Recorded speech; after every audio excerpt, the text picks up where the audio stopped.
Hi friends, இப்போ வந்து என் கையில் 2 கேமரா இருக்குது. ஒன்று வந்து அனலாக் கேமரா, இன்னொன்று வந்து ஐபி கேமரா. நிறைய கஸ்டமர் வந்து எங்ககிட்ட கேட்குறது வந்து அனலாக் போடணுமா இல்லை ஐபி போடணுமா, நமக்கு என்ன பண்ணலாம் அப்படின்னு சொல்லி நிறைய பேர் கேட்குறீங்க. ஸோ அதோட டிஃப்ரென்ஷியேட் பற்றி மட்டும் தான் இந்த வீடியோவில் நம்ம பார்க்க போகிறோம். இப்போ இது வந்து அனலாக் கேமரா, இதோட கனெக்டர்ஸ் பாருங்கள். இது அனலாக் கேமரான்றது எப்படி நீங்கள் தெரிஞ்சுக்கலாம்னா இதோட கனெக்டர்ஸ் பாருங்கள். இது வந்து பிஎன்சின்னு சொல்லுவோம். இந்த மாதிரி டைப்பில் இருக்கும் உங்களுக்கு கனெக்டர்ஸ். இதே நீங்கள் ஐபி கேமராவாக இருந்தால் இதோட கனெக்டர் வந்து இந்த மாதிரி வரும் உங்களுக்கு. இது வந்து நம்ம இன்டர்நெட்டுக்காக ஒரு ஜாக் யூஸ் பண்ணுவோம் தெரியுங்களா, இன்டர்நெட்டுக்காக யூஸ் பண்ணுறது. இந்த ஜாக் வந்து அப்படியே டேரெக்டாக போடுற மாதிரி இருக்கும். இது இன்டர்நெட் ஐபின்றது இன்டர்நெட் ப்ரோட்டோகால் கேமரான்னு தான் நம்ம அதை மென்ஷன் பண்ணுறோம். ஸோ இதுக்கு வந்து நம்ம இந்த கனெக்டர் பின்னல் அடிக்கும் போது இந்த மாதிரி ஜாக் டைப்பில் பின்னு மாதிரி அடித்து அதை நம்ம யூஸ் பண்ணுவோம். இது ஐபி கேமரா, இது அனலாக் கேமரா. ஸோ இது இது இது இது என்ன பண்ணுது அப்படின்றத பற்றி தான் நான் இந்த வீடியோவில் சொல்ல போகிறேன். அனலாக் கேமராவை பொறுத்த வரைக்கும் நம்ம நார்மலாக ரொம்ப இடங்களில், கடைகளில், வீடுகள்லாம் நிறைய இடங்களில் யூஸ் பண்ணுறது வந்து இந்த அனலாக் கேமரா பொறுத்த வரைக்கும் உங்களுக்கு இது வீடியோ வந்து அனலாகில் தான் எடுக்கும், டிஜிட்டலில் எடுக்காது முடியாததால் அனலாகில் எடுக்கும். இதோட ரெசல்யூஷன் எல்லாமே கம்மி, அனலாகில் எடுக்கும்.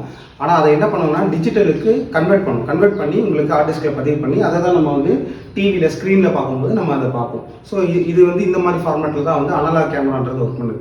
இதே நீங்கள் ஐபி கேமரா எடுத்தீங்க அப்படின்னா அது டேரெக்டாகவே டிஜிட்டல்லையே என்ன பண்ணோம்னா உங்களுக்கு வீடியோ வந்து பதிவு பண்ணி அதை நம்ம டேரெக்டாக பார்க்குறோம். அதனால் கம்பேரிட்டிவ் இது வந்து ஒரு கன்வர்ஷன் ப்ராசஸ் போகிறது. அனலாக் பொறுத்த வரைக்கும் கன்வர்ஷன் ப்ராசஸ் இருக்குது.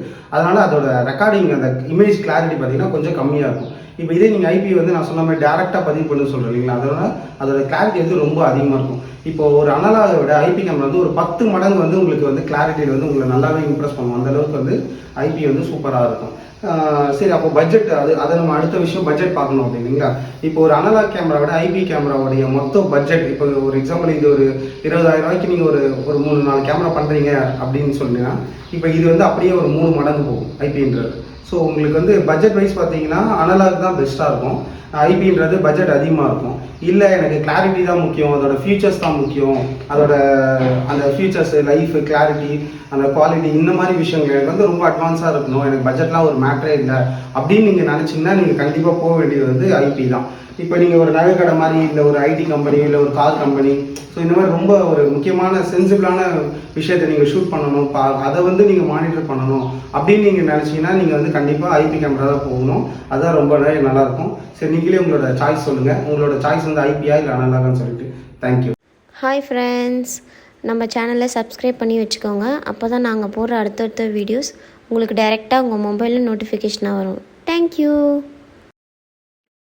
இந்த வீடியோ உங்களுக்கு பிடிச்சிருந்தா லைக் பண்ணி, ஷேர் பண்ணி அண்ட் சப்ஸ்கிரைப் பண்ணுங்கள். தேங்க்யூ.